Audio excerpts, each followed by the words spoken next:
Parábolas de Baal. Eu achei que você tinha criado um puzzle com esse nome aí. Caralho, eu achei que o Jesus tinha criado um puzzle com esse nome. Na verdade, eu já vou explicar de cara, porque é justamente para explicar para os mestres o que ele tem que colocar na mesa dele. Então, meu caso, eles vão passar raiva, porque eu tenho toda uma história para fazer o troço funcionar. Então, a Câmara das Estações é uma sala, provavelmente dentro de uma dungeon, uma coisa assim, que similar ao que o Marcelo acabou de falar, que a gente estava falando a respeito de mosaicos e quebra-cabeças físicos. A pessoa chega e não tem nenhuma saída ali. A pessoa chegou no caminho, num beco sem saída, mas é uma sala com afrescos nas paredes. E aí são 4 afrescos em cada lado do quarto, do ambiente quadrado, e eles vão representar as 4 estações. Então cabe aí 2 caminhos a se seguir na aplicação desse puzzle. Que primeiro pode ser mais direto ou indireto, no sentido de vai depender muito de como você descreve esses afrescos, porque nos afrescos estão as soluções para o puzzle. Ele vai ter esses 4 afrescos e no meio da sala vai ter ali só um montinho de terra.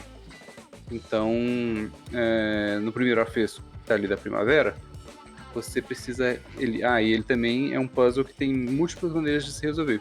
Ele precisa atingir um certo objetivo, mas como esse objetivo é alcançado, vai depender da criatividade dos seus jogadores. Então ele tem um afresco ali da primavera. Você precisa descrever que o elemento associado a esse afresco, ao que deve ser utilizado, é a água. O primeiro elemento é uma chuva. Então pode ser, no próprio afresco pode estar chovendo, ou pode ter uma cachoeira, ou pode ter um rio, coisas que se remetem à água. Porque aí, os jogadores, o primeiro objetivo é usar água no montinho de terra que está ali no meio. Usando água no montinho de terra, vai magicamente brotar uma mudinha de planta. Então, que eu já ia falar. Então começa ali o puzzle. Segundo afresco, segunda imagem, é o do verão.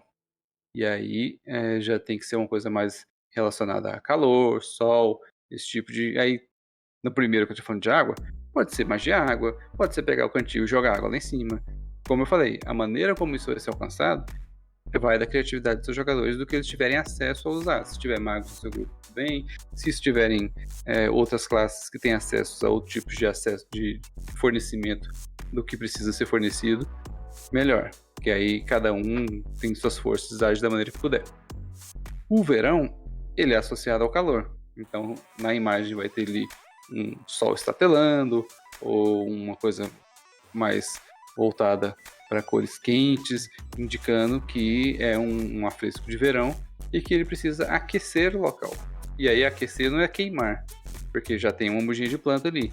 Então pode ser chegar uma tocha próxima, ou lançar uma magia de que esquente ali perto também, não diretamente na planta. Esquentar de alguma maneira aquele lugar, ou iluminá-lo de forma, vamos lá, magia luz do dia. Alguma forma que faça com que represente o sol e o calor de um dia de verão. O afresco seguinte é o outono. E aí no outono, no outono é sempre igual, as folhas caem no quintal. Então a gente representa o vento. Então, novamente, existem diversas maneiras de se soprar vento ali naquela plantinha. E quando o calor chegar no afresco anterior, cresce mais um tanto da planta ali. Ela vai crescer aceleradamente mais do que se fosse uma planta normal. Então, a função final, já vou declarar, é que essa árvore cresça o suficiente para que eles possam sair por cima numa passagem secreta lá em cima nessa sala sem saída. No verão, quer dizer, no outono, então, vai ser relacionado a vento. Então, é um afresco onde as folhas estão sendo levadas ao vento, alguma coisa muito relacionada ao ar, e o elemento que ele tem que utilizar ali na planta, novamente, é vento. Pode ser simplesmente uma pessoa soprar a planta, que já é vento suficiente, ou fazer magias de vento, usar um leque, enfim, novamente, a maneira que eles vão fazer para que esse vento atinja a planta vai de acordo com o que eles tiverem acesso. E por último, é o inverno, e aí talvez seja o mais complexo de se atingir sem magia, que é o frio. Então ali vai ser uma imagem de neve, vai ser uma coisa mais relacionada a frio mesmo, e aí você precisa reduzir a temperatura ao redor ali da planta. E aí, novamente, alguma magia de frio ou alguma maneira que eles possam ter. Muito difícil de estarem carregando, sei lá, uma forminha de gelo ali no bag of holding dele. Mas vai que, né? Então, esfriar de alguma maneira local para que ela possa atingir o último objetivo, que é crescer também. Ela vai crescer grande o suficiente, seguindo também todos as modificações sazonais. Primeiro na primeira mudinha ela vai estar mais frondosinha, aí no verão ela vai estar já mais verdona, no outono ela já fica mais avermelhada, amarelada, já com as folhas mais caindo, e no inverno ela finalmente cresce o suficiente e já sem folhas, só os galhos, ela forma ali um caminho, uma espécie de escada onde eles podem subir, e lá em cima abre-se um caminho para que eles possam sair. Então é bem simples e ao mesmo tempo corre o risco de, dependendo de como você descrever as imagens, eles não conseguirem identificar. Então a sugestão é que não se use nenhum tipo de teste para que, a menos em último caso, para revelar do que se tratam os afrescos. Então não é aquele negócio de faz um teste de inteligência, você percebe que os afrescos são as 4 estações. Você já matou 93% do enigma e eles não vão ter mais muito o que fazer, o que pensar. Caso eles estejam passando muito tempo já sem conseguir resolver isso, você pode fazer esse passo de solicitar um teste ou algum tipo de busca por informações para identificar que se tratam das 4 estações e que eles têm que replicar o que está nos afrescos. Mas acho que o ponto mais importante é justamente a múltipla forma que eles têm de resolver. Eles não ficam presos a uma única maneira, só aquele jeito que resolve. Não, eles podem usar a maneira que eles quiserem para resolver o problema, desde que siga o que o afresco está solicitando. Eu acho bacana esse tipo de situação. Eu também gosto de usar muito, deixar as coisas em aberto. Às vezes o jogador dá uma solução tão massa, não foi o que você planejou, mas encaixa certinho. Aceita, cara, aceita. Não dificulta, não. Uma sugestão aí que faz as estações, mas faz um giro diferente, Jesus. Se você não quiser que as pessoas saiam por cima, é você começar, na verdade, com o inverno. E aí essa água tem que ser uma água que não só é uma água, mas é uma água gelada. E aí a estação seguinte vem da primavera e ela vai crescer e aí você tem que talvez jogar, sei lá, outra terra ou alguma coisa que adube ali.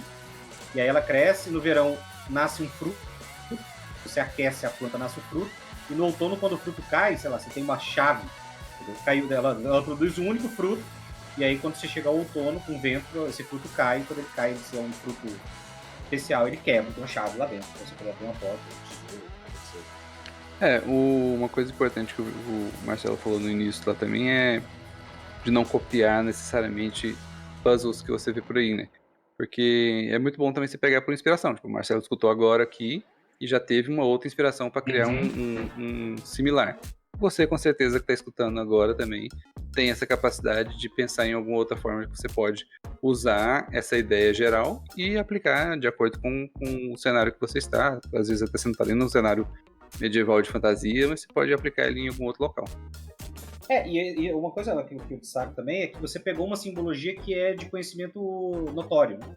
Universal, né? E isso ajuda.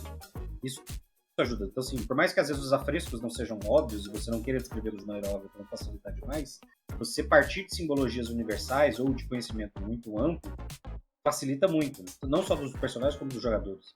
Então, assim, usar coisas como as 4 estações, os 7 pecados capitais, apesar de ser uma coisa cristã, mas é uma coisa de conhecimento. Pelo menos assim, se você estiver narrando numa mesa ocidental, com certeza uma pessoa de 20 anos ou mais já ouviu falar dos 7 pecados capitais.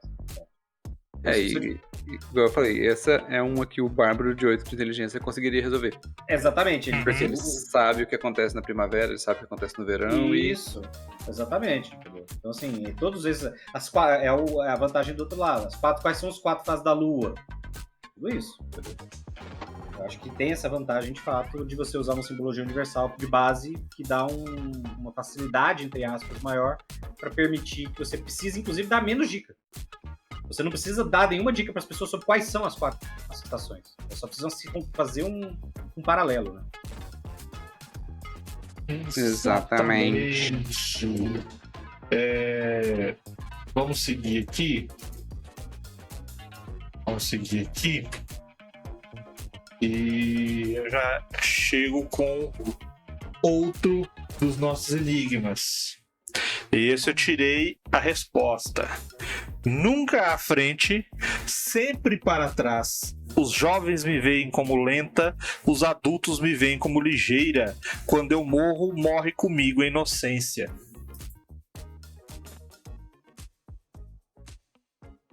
Essa é boa. Essa é boa e eu tenho um palpite, mas eu não acho que seja. Eu acho que pode ser a juventude. Quase. Porque é a infância. Então, por associação, encaixa. É a infância. Morre comigo a inocência. Eu acho que é aí que entrega. Também. Foi daí que eu tirei a premissa da inocência. Mas eu esqueci que o pessoal fala que é a infância, associa com a infância, não necessariamente com a juventude. Bom, prosseguindo, agora a coisa complica.